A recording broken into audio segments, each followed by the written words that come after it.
acho que vamos começar, não é? Portanto, bem-vindos à segunda sessão da tarde.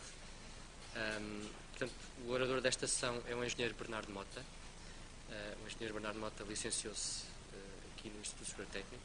Tive o prazer de ser professor dele, ao contrário do orador anterior que foi meu professor. Portanto, desta vez é uma nova geração. Agora temos aqui os papéis. E o Bernardo Mota é fundador do Observit. Aliás, eu tive o prazer de encetar essa aventura, portanto, 2000 e pouco.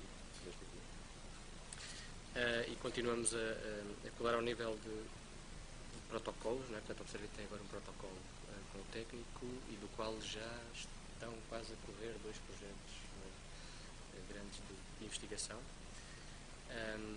E, portanto, o engenheiro Bernardo Mota hoje vai-nos apresentar o percurso que o Observit fez durante estes 10 anos. Okay? Se calhar os primeiros anos difíceis, mas depois que foram recompensadores e ele vai-nos explicar como é que, portanto, nesta área da vigilância vídeo, onde eles se movem, qual é o segredo para ter sucesso. Gostava também de referir que, enfim, para além do excelente percurso académico que o engenheiro Bernardo Mota fez, portanto, ele fez o curso de uma perna às costas, e para além disso escrevia livros sobre sociedades secretas. Portanto, ele tem assim interesses extracurriculares que tem um livro editado. Se tiverem interesse, poderão tentar encontrá-lo alguns aí no Google. Pronto, muito obrigado, Bernardo, pela tua apresentação. Boa tarde a todos, muito obrigado por estarem aqui. Vou então apresentar um bocado o nosso percurso e vai tentar, no fundo, balancear um pouco a informação sobre a parte empreendedora da empresa, mas também alguns detalhes técnicos para quem também tiver interesse em perceber um pouco mais daquilo que fazemos. E depois, no final, se tiver um pouco de tempo para perguntas e respostas, podemos aprofundar algumas questões.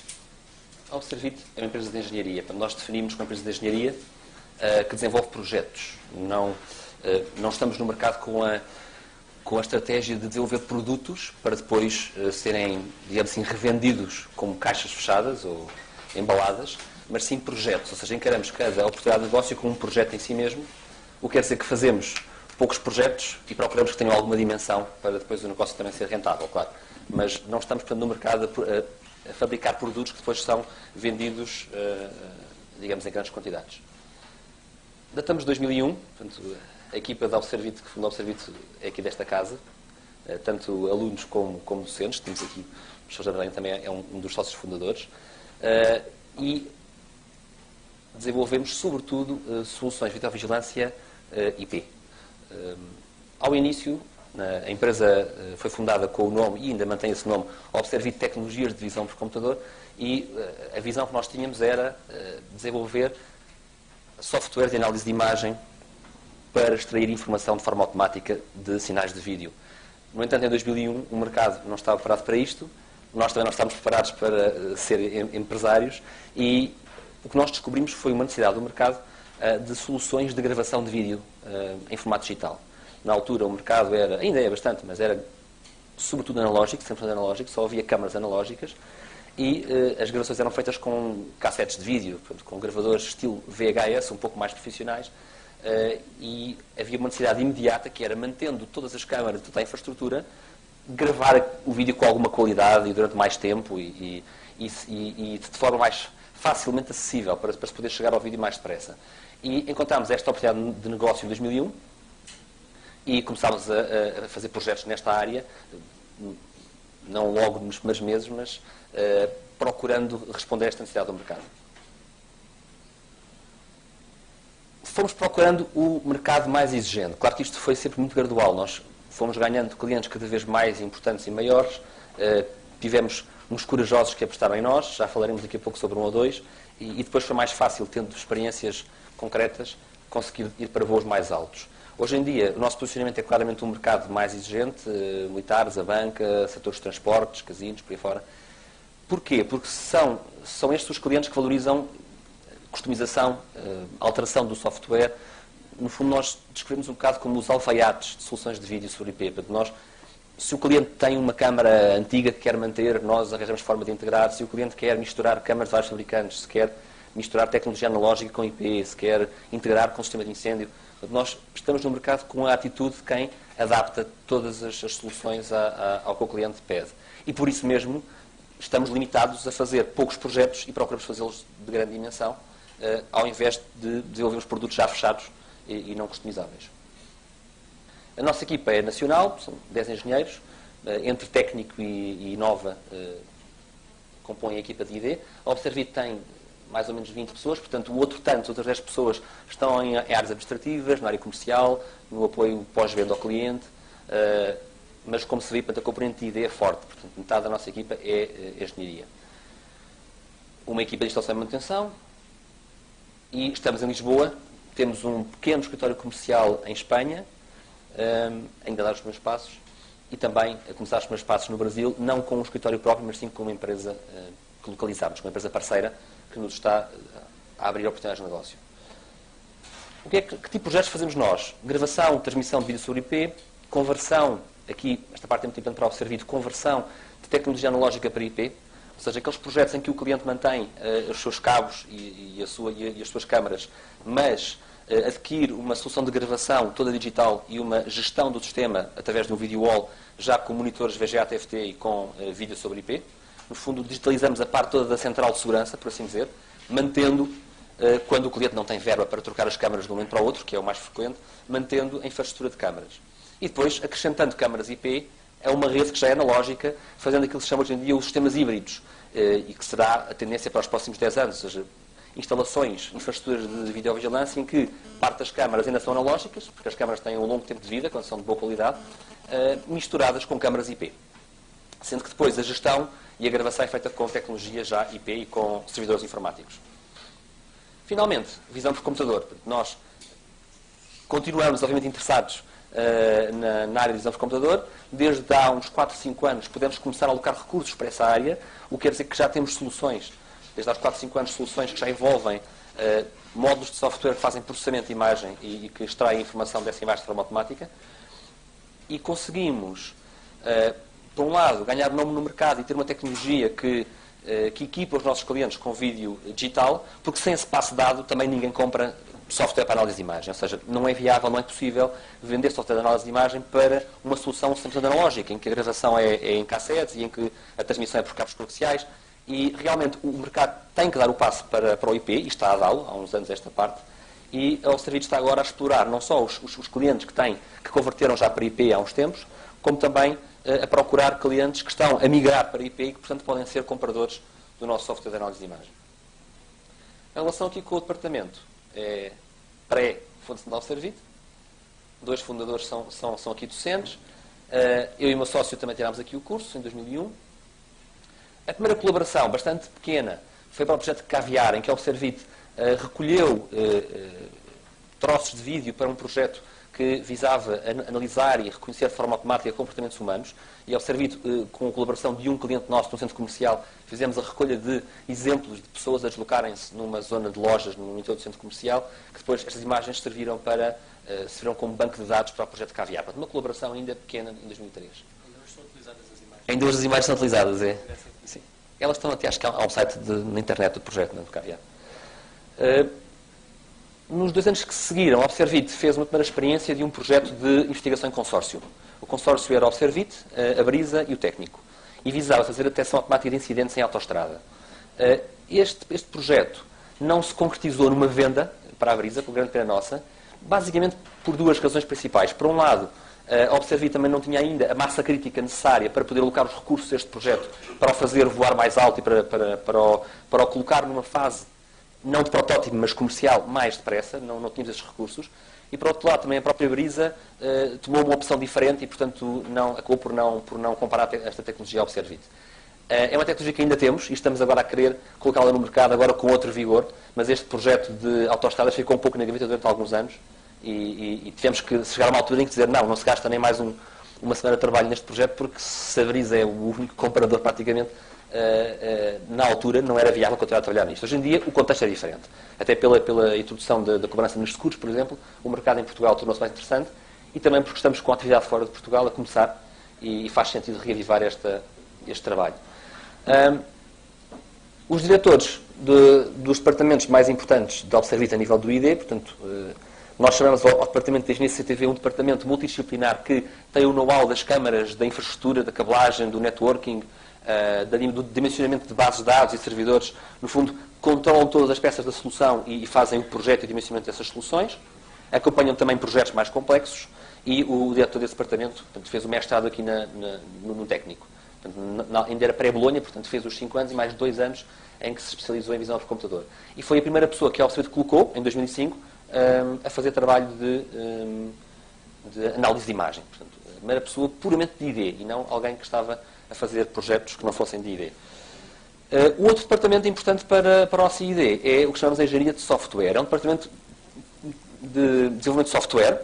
No entanto, o que este departamento desenvolve acaba por ser algo também um pouco multidisciplinar, apesar de ser só desenvolvimento de software, não se preocupam com questões de hardware, mas trabalham em áreas que vão desde a integração de câmaras IP, porque o problema é que o formato IP, ou o meio de transporte IP para a imagem, veio trazer muitas vantagens, claro, mas trouxe uma grande desvantagem.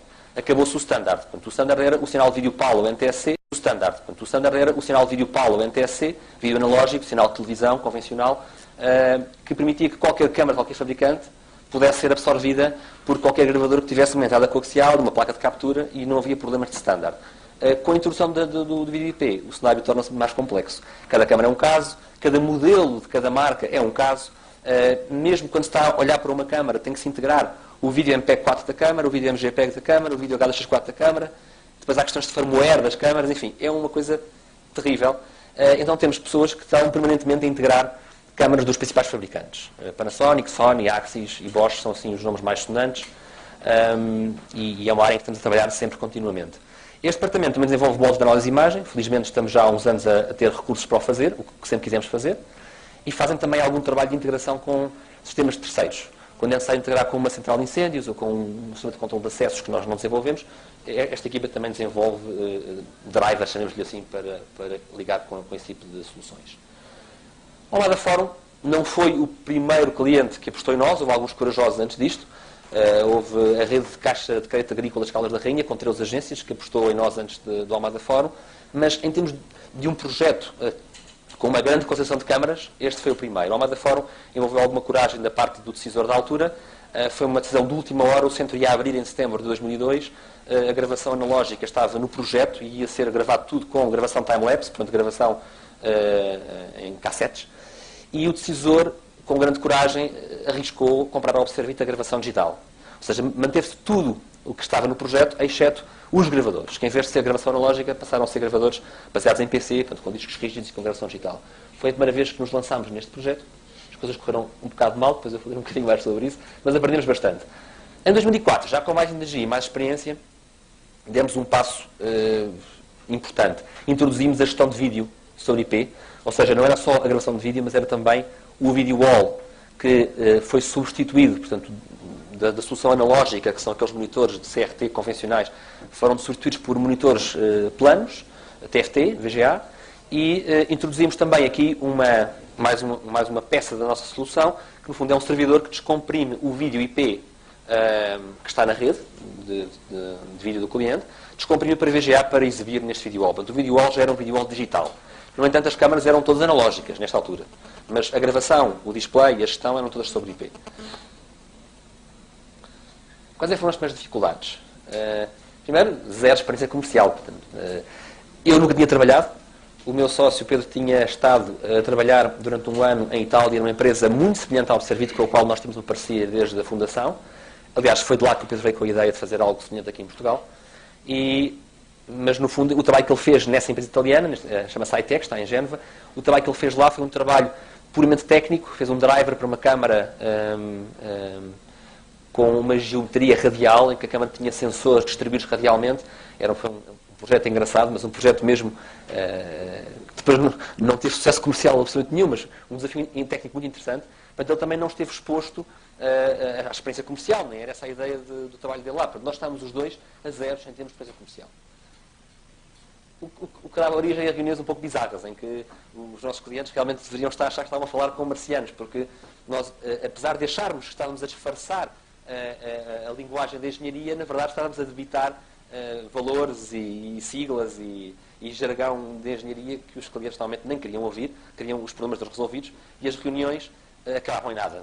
Acabavam com passou bem, muito obrigado, até à próxima, e nada, não se vendia nada, porque realmente não estávamos a falar na linguagem do cliente e não estávamos a resolver problemas do cliente. Também não tínhamos nenhumas referências quando começámos, não havia absolutamente nada, não é? A pergunta típica é: onde é que isto está instalado, onde é que isto está a trabalhar, onde é que eu posso ir ver o vosso sistema? Bom, não pode. Muitas vezes nós levávamos o sistema connosco, um caixote debaixo do braço, montávamos o portátil e mostrávamos ali. E pronto, e realmente, como compreendem, não era só fácil convencer de lado nenhum. Não é? Falta de procedimentos de qualidade. Isto foi um problema que nós só resolvemos há 2 anos atrás. Portanto, é para se ter noção de que as coisas aparentemente mais simples são as mais difíceis. Nós não tivemos uma organização e uma equipa com tamanho suficiente para implementar mecanismos de qualidade, a não ser há 2, 3 anos esta parte. A consequência disso, muito dinheiro perdido. Horas e horas perdidas, soluções instáveis, muitos bugs por corrigir, clientes chateados. Clientes chateados obrigam a fazer desconto na próxima venda, ou obrigam a oferecer coisas na próxima venda para não perder o cliente. Então, nós, durante os primeiros anos, habituámos mal os nossos clientes a 2 coisas. Por um lado, que quando havia uma avaria, nós íamos para lá a correr, que era caro, mas tínhamos que fazer isso para não perder o cliente. Por outro lado, nós éramos a empresa da borla, porque os problemas eram colmatados com borlas. Aqui aprendemos uma coisa rapidamente, que foi: o cliente não quer explicações técnicas, não quer saber, normalmente, também há clientes que querem, mas normalmente não querem saber explicações técnicas, querem o problema resolvido. E um cliente nos disse uma frase que ficou para sempre na nossa cabeça, que foi: isto pode rebentar a todas as horas, desde ter aqui alguém para pôr-isto a funcionar. Ou seja, a coisa pode chegar a esse ponto. Alguns clientes dizem: eu não me interessa se rebenta ou se não rebenta. O que eu quero é que o meu tempo de não gravação ou de não operação seja 0 ou quase 0, não é? O mais possível. E nós demos-nos conta, pela primeira vez, da importância do serviço. Não tanto da tecnologia, porque nós vinhamos do técnico, não é? Mentalidade, tecnologia, qualidade, as coisas têm que funcionar, corrigir bugs, desenvolver código. Não, ali aprendemos pela primeira vez a qualidade do serviço. Se para o cliente a percepção é que as coisas estão a trabalhar, isso é que interessa. Se o bug é o bug de ontem ou da semana passada, não interessa realmente nada para o cliente. E nós aprendemos esta lição. No Amada Fona, que é o primeiro cliente que apostou em nós, nós tivemos um ano a estabilizar aquela solução à noite, portanto fizemos muitas diretas, muitos fins de semana queimados, situações caricatas como na mudança do ano, no dia 1 de janeiro, o nosso gravador não estava a pagar o vídeo de dezembro, então ficámos sem espaço de disco por volta do dia 7 ou 8 de janeiro.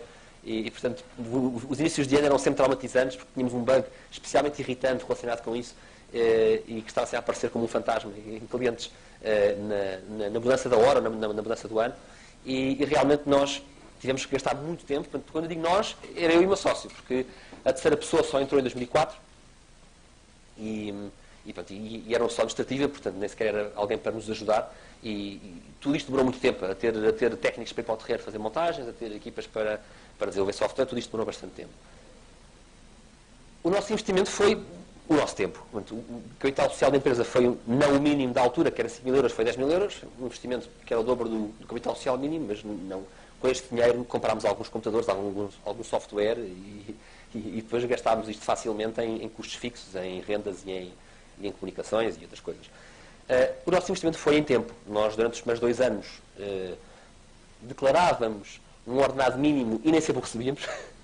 Só começámos a poder receber ordenados mínimos a partir do 2º ano e demorou algum tempo até termos um ordenado comparável com os nossos colegas e foi esse o nosso esforço.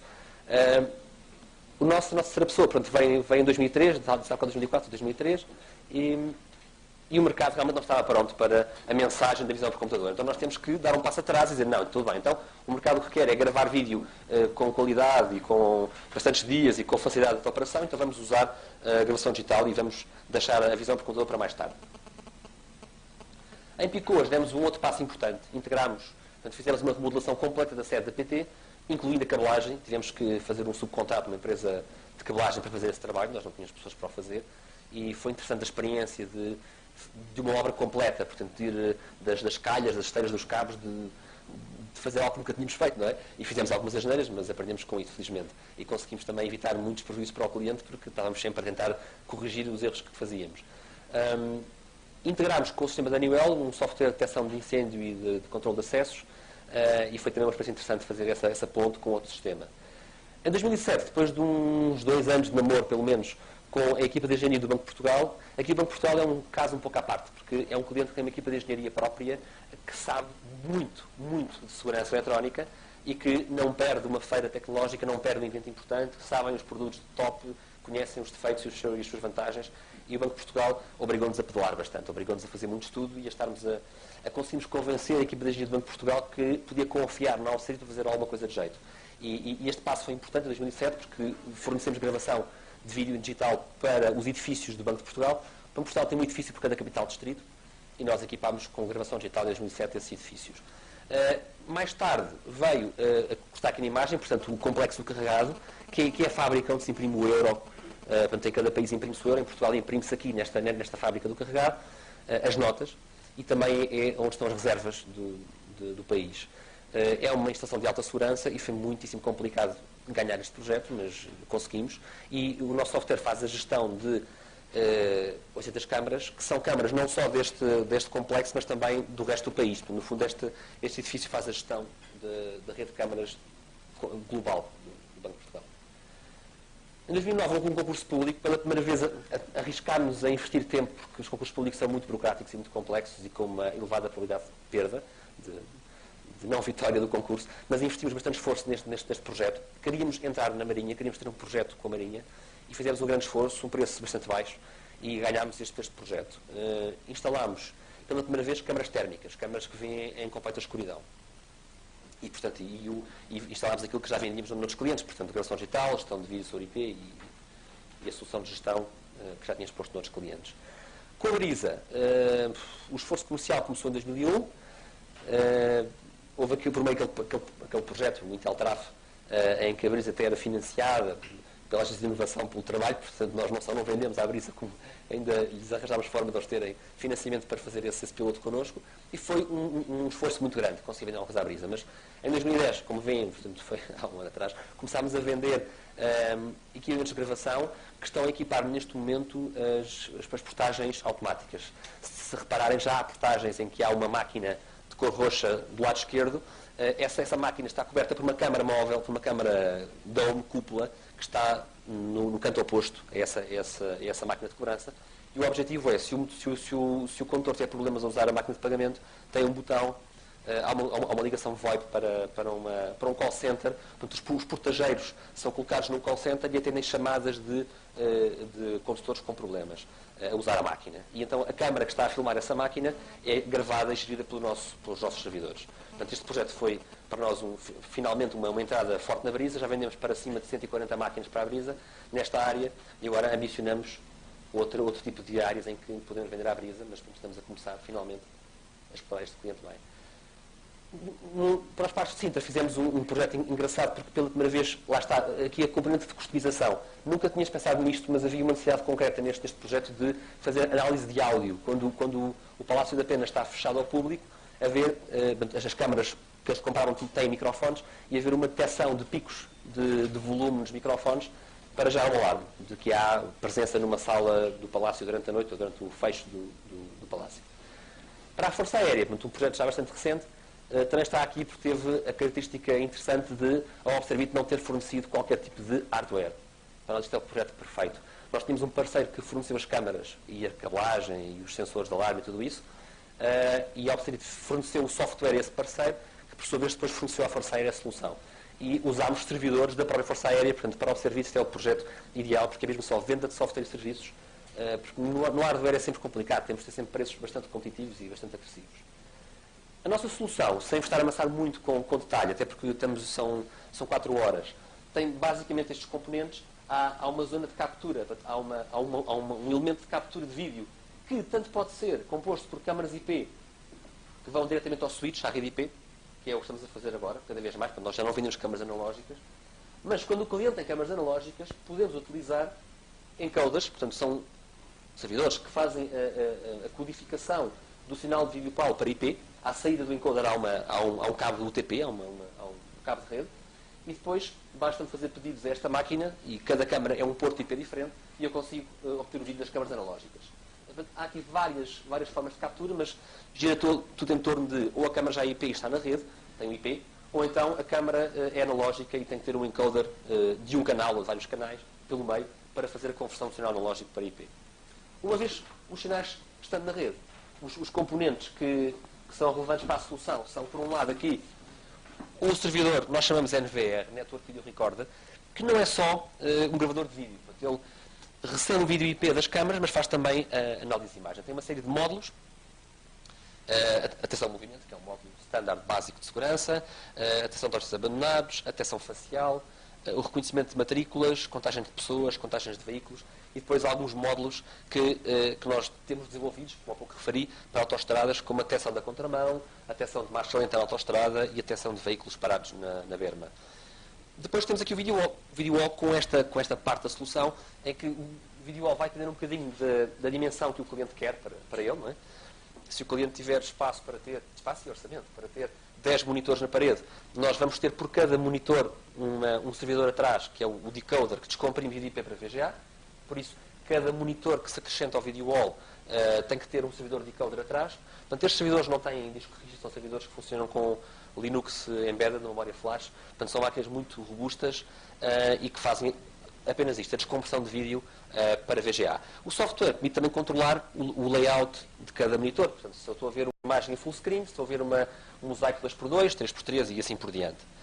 Finalmente, nós temos o software de gestão que corre num servidor próprio, que chamamos o VMS Server Video Management Software, que tem uma base de dados SQL aqui dentro e que tem uma série de software que recebe alarmes do sistema de gravação e com base nesses alarmes vai fazer alterações no video wall para que o conteúdo do video wall vá mudando à medida que há alarmes novos e informação nova. Portanto, há aqui um certo automatismo na gestão do conteúdo do video wall e também há aqui a possibilidade de fazer ligação a sistemas terceiros, seja através de porta série, porta paralela ou de outro tipo de contactos secos, de placas de contactos secos. Há várias formas de fazer ligação a sistemas terceiros e esses alarmes de sistemas terceiros acabam por entrar, depois de passar por um software de captura ou de tradução de protocolo, digamos assim, acabam por entrar no servidor de gestão como chamadas HTTP, portanto, como eventos HTTP do nosso sistema. A operação é feita em vários postos que podem estar na sala de segurança ou noutros locais, por isso é uma rede IP, podemos ter isto sobre VPN, não tem nenhum problema, e podemos ter ou estações de controle locais, portanto, ligadas à rede local, em que existe um posto com touchscreen e com joystick para fazer o controle das câmaras e a gestão do sistema, ou podemos também ter um posto remoto com um router pelo meio ou com outro tipo de canal de transmissão IP pelo meio, em que se pode fazer a gestão do sistema remotamente. Portanto, a gestão é feita com login e com password, portanto, há esse controle. Esta fotografia queria mostrar só para exemplificar a diferença entre o primeiro projeto maciço que fizemos. Tudo isto que está aqui em cima são umas motores CRT, portanto, esta mesa de operação, era o que estava no projeto do centro comercial, era o que estava previsto para a gestão do centro comercial. A decisão que foi tomada foi não comprar gravação, mas sim comprar ao serviço esta verdadeira maluquice, que são 70 e tal mini towers, cada uma a gravar 4 câmaras. Portanto, estamos em 2002, tínhamos, salvo erro, 200 GB por cada câmara, que era o que precisávamos para ter um mês de arquivo. Portanto, o cliente dizia: façam o que fizerem, eu quero que isto grave, idealmente sem parar, não é? Durante um mês, e eu preciso que tenham espaço para gravar um mês de cada câmara. Então, a densidade teve que ser baixa, portanto, 4 câmaras apenas por servidor, o que se traduziu em 70 e tal servidores. E esta solução, como se vê, é muito compacta, tivemos imensos problemas de sobreaquecimento, temperatura, e felizmente isto já não está assim. Em 2009 fizemos a remodelação, o sistema viveu assim durante 7 anos, o que é espantoso, com muita intervenção e com muitas manutenções. Felizmente já houve verba para remodelar isto, e isto é o aspecto daquela mesmíssima sala do mesmo ângulo. Portanto, vejam bem, o ângulo é o mesmo, a sala foi totalmente remodelada. Eu penso que praticamente só se mantém aqui este quadro elétrico que está aqui no canto, porque foi uma revolução completa. E agora temos os 2 operadores, cada um com o seu touchscreen, portanto aquela terceira pessoa é o elemento da nossa equipe, portanto não é um operador da sala, e a sala é gerida com 2 pessoas. Queria só chamar a atenção que aqui o video wall tem 3 monitores particulares aqui em cima. O mais à esquerda coloca bordas vermelhas nos vídeos. O do meio coloca bordas amarelas e o terceiro coloca bordas verdes. O que é isto? É a classificação do sinal de vídeo por prioridades. Então, nós podemos considerar que um alarme de incêndio que vem de uma central é associado pelo nosso software à câmara 35, sendo que, ao haver incêndio, a câmara 35 vai para o monitor vermelho, alta prioridade, e faz um alerta sonoro. Se não, se for movimento num corredor técnico, pode ser um alarme de baixa prioridade verde, e esses alarmes vão rodando sozinhos para informar apenas os operadores do que é que está a acontecer. Portanto, mais uma vista da mesma sala e também em termos de solução de hardware que estamos a fazer, portanto, desde há uns anos esta parte, é claramente servidores industriais, bastidores rack mount, e são soluções muito mais interessantes e fazem muito mais barulho, claro, porque nós tivemos que colocar estes equipamentos numa sala à parte, mas já são soluções profissionais em comparação com 2002, que foi aquele primeiro projeto. Eu não vou ter hipótese de falar sobre isto porque estamos muito em cima da hora, mas só muito, muito brevemente queria terminar com este projeto. O Dolce Vita Tejo foi um projeto em que nós nos lançámos para um desafio algo louco. O que era pedido era fazer a detecção, o reconhecimento facial dos visitantes no centro comercial. Nós não estávamos à espera sequer que em Portugal surgisse um projeto destes. Foi através de um parceiro nosso, da Taiko, que nos contactou a pedir um orçamento para isto. E nós fizemos um orçamento. Nós não tínhamos nada para vender. Fizemos um orçamento e pensámos, bem, há tecnologia no mercado, devemos fazer alguma coisa. Um ano depois veio a adjudicação. E depois tivemos que fazer isto. Felizmente os prazos eram muito simpáticos e tivemos 6, 7 meses a trabalhar nisto. E o projeto foi instalado. Portanto, são 160 câmaras megapixel a fazer a detecção em tempo real de faces e a comparação com uma lista de pessoas previamente registadas. E é um projeto que também teve uma componente aí já mais controlável, digamos assim, de câmaras para o parque de estacionamento para reconhecer matrículas. Portanto, é um ambiente não cooperativo. As pessoas não olham para as câmaras, não colaboram com o sistema. Isto são alguns detalhes da instalação. Eu não posso perder muito tempo com isto, mas queria só destacar aqui algumas coisas que acho que são interessantes para se ter noção de qual é o desafio. A tecnologia de reconhecimento facial é emergente, portanto, não está madura, não está mesmo madura. Mas há empresas no mercado que têm já uns 8, 9, 10 anos de experiência no fornecimento de bibliotecas e de SDKs para este trabalho. O desafio, então, é o da integração, e foi isso que a Observit fez. A Observit não desenvolveu um módulo próprio de reconhecimento facial, porque já havia coisas no mercado, mas testámos vários motores e fizemos uma solução que integra esses motores e a captura de vídeo e a base de dados e a gestão dos registros faciais numa única solução para o próprio cliente final. Interessante é saber que, para o desempenho ser o melhor possível a nível da comparação com pessoas previamente registadas, eu tenho que ter cuidado com a resolução. Há uma variável exigente. O intervalo entre o centro dos olhos tem que ser acima dos 60 e poucos pixels. A iluminação é um problema complicado. Se for uma zona no centro comercial em que a luz é difusa, não há sombras na cara, o desempenho é muito bom. Se eu tiver zonas em que estou debaixo de um foco como este, por exemplo, eu, ao passar debaixo do foco, crio sombras na minha face e o desempenho biométrico vai cair bastante. É importante não ter sombras, ter um bom contraste. E depois a questão do ângulo da face. Nós também verificámos claramente que era mais fácil fazer o reconhecimento quando não há grande rotação da face no momento da captura. Portanto, isto é um desafio difícil. As câmaras têm que capturar a uma taxa muito rápida para ter o máximo de probabilidade de apanhar boas caras das pessoas. Para terminar, a Observit e o DEC. Portanto, já o professor Andrade referiu no início, para nós assinámos um protocolo em 2009 com o técnico, protocolo de colaboração, que assume várias vertentes, de colaboração em projetos, em teatros Nestat, absolutamente. Em 2009, o técnico criou o conceito de IST Spin-off, portanto, e nós ficámos muito satisfeitos por receber este galardão. No fundo, reconhece empresas fundadas por ex-alunos aqui do técnico. Em 2010, preparámos com o técnico um projeto CREN que visa criar tecnologia nova, disruptiva, mesmo patenteável. Qual é a ideia? Muito simplesmente as câmaras de alta definição estão cada vez mais maduras no mercado. O desafio é que os algoritmos de análise de imagem que funcionavam bem com o vídeo de São Paulo não são aplicáveis para megapixel. E, portanto, temos que desenvolver novos algoritmos. E depois aqui algumas ideias para quem tiver interesse. Muito obrigado.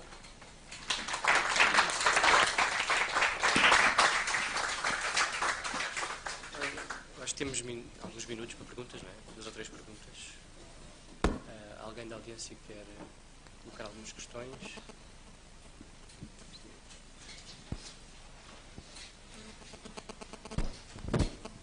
Boa tarde. No sistema de reconhecimento facial do Dolce Vita, qual é o número mais ou menos de unidades de processamento e de caras que conseguem reconhecer? Sim, eu tinha aqui isso por acaso. Posso buscar aqui um slide no instante. Nós estamos a fazer a captura a 12 frames por segundo em cada câmara. Houve aqui um truque que fizemos para gastar o mínimo possível de dinheiro em licenças de software, que foi importante, que foi, temos 40 servidores que fazem captura de vídeo e fazem a detecção facial. Só detectam faces humanas, não sabem quem são. E esses servidores, que são bastantes, não é, fazem o trabalho mais pesado, que é, com base em vídeo de alta resolução, megapixel, e com muitas frames por segundo, procuram apenas a zona da face e fazem o crop, recortam só a região da face. E depois enviam a face em formato JPEG para servidores centrais. E nós temos, com apenas 2 servidores de reconhecimento, com balanceamento de carga, portanto as fotografias são distribuídas em round robin para cada um desses servidores, conseguimos dar conta do recado. Estamos a falar de fazer a comparação de uma foto contra a N, portanto, contra a base de dados, qualquer coisa como 200 comparações por segundo, quando o centro comercial está no pico, portanto, na hora do almoço, quando há muitos visitantes.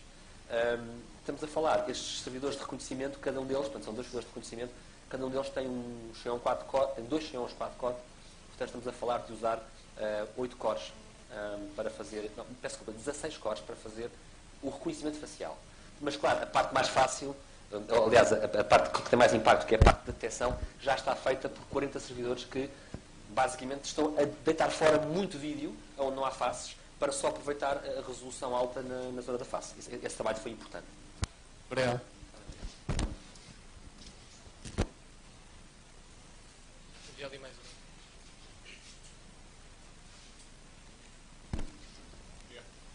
Boa tarde. Observit, quando pedem um projeto a Observit ou se propõem a fazer um Observit, já tem uma visão das limitações técnicas ou do próprio conhecimento, até onde é conseguir? Sim, essa pergunta é muito interessante. Ou oferece e depois é que começa a tomar a noção da dimensão do projeto, ou já tem esses limites bem definidos? Bom, eu vou dar aquela resposta que não vale nada, quase que depende. Assim, depende, porque se nós estivermos num projeto, por exemplo, em que, mas estes projetos são raros, em que a partir das especificações vêm lá todas, quando um projeto é muito bem especificado e diz coisas como, por exemplo, taxa de gravação garantida de 12 frames por segundo durante o mês todo, ou situações como os alarmes de detecção de movimento tem que haver um máximo de 5% de perdas de alarme, por exemplo. É muito rápido, tão bem especificado. Então nós o que fazemos é, vamos ao projeto com o mínimo que é necessário para responder ao projeto, até por uma questão de gestão financeira do projeto. Agora, claro que se o projeto é muito especificado e é muito exigente, nós temos que nos proteger e fazer os nossos testes antes disso, não é? A vantagem num projeto destes, essa que é a grande vantagem, e por isso é que nos lançámos de cabeça, foi que quando veio a consulta a pedir-nos um orçamento, nós lemos o caderno de encargos, portanto, o documento onde estão as especificações, e falava-se que eram postos de administração com Windows, falava-se em câmaras com X pixels, mas nem uma palavra sobre desempenho biométrico. Não havia uma única linha a dizer número máximo tolerável de reconhecimentos incorretos, nada, ou número máximo tolerável de faces perdidas, nada. E nós pensámos, bom, mas isto é um cheque em branco, quer dizer, isto é um cheque em branco. Claro que nós tínhamos o nome a defender, não podíamos ir fazer uma figura triste, não é? Em que nem sequer se conseguiria, por exemplo, 50%, isso seria ridículo. Mas tínhamos uma noção do que é que se conseguia fazer, até porque tínhamos feito alguns testes com alguns motores de facial em laboratório, tínhamos alguma noção disso, não tínhamos nenhuma coisa de terreno, isso não tínhamos, e decidimos arriscar. Como realmente não havia forma de nos ser exigido um desempenho biométrico X ou Y, porque não vinha especificado, arriscámos. Agora, reparem que isto também isto é um risco complicado. Nós podemos pensar assim, bem, eu estou defendido, mas houve muitas reuniões de obra em que nós usávamos este argumento, que realmente não havia essa especificação, mas a expectativa do lado de lá é sempre a expectativa do CSI, não é? Quer dizer, mas porquê é que isto não funciona sempre, não é? Ou seja, as pessoas veem um bocadinho um sistema destes como um interruptor, ou como uma lâmpada que, se não funciona, está fundida, tem que se trocar, não é?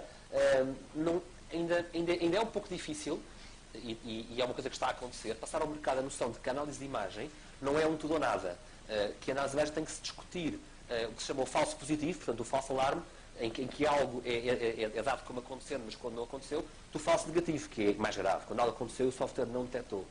E esta noção de desempenho da análise de imagem ainda só agora está a começar a ser entendida pelo mercado e as coisas não vêm especificadas assim no caderno de encargos. Talvez a última questão. Para complementar a pergunta ali do colega, as câmaras são fixas ou são móveis com zoom, portanto, neste caso aqui? Porque é uma coisa que também complica, eu ver a câmara aproximar. Aí este projeto são tudo câmaras fixas. E porquê? Porque as câmaras estão colocadas em locais de passagem.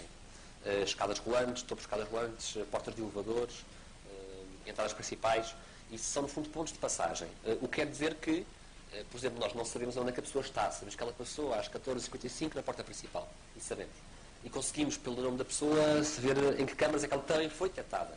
Mas são câmaras fixas, portanto a cena é sempre fixa, e por isso tem que ser megapixel. A pessoa não teria resolução para ter as faces que eu pretendo. Mas para se ter uma ideia, cada câmara destas tem uma cobertura de 1,20 m.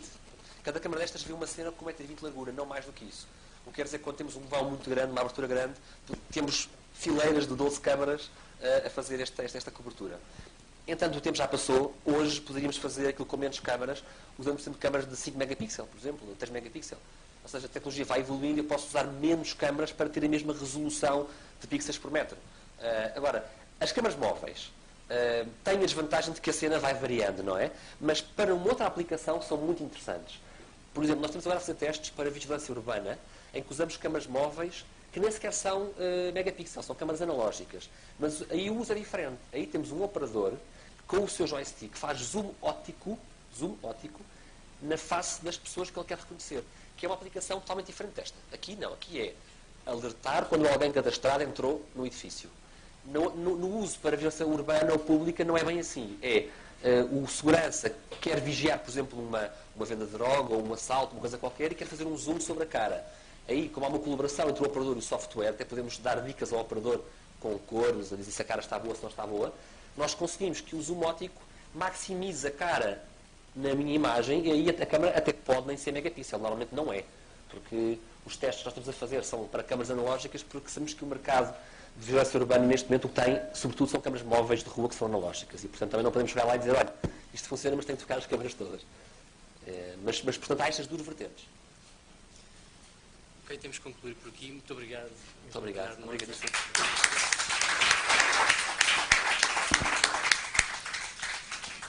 Portanto, vamos já de seguida preparar a próxima sessão.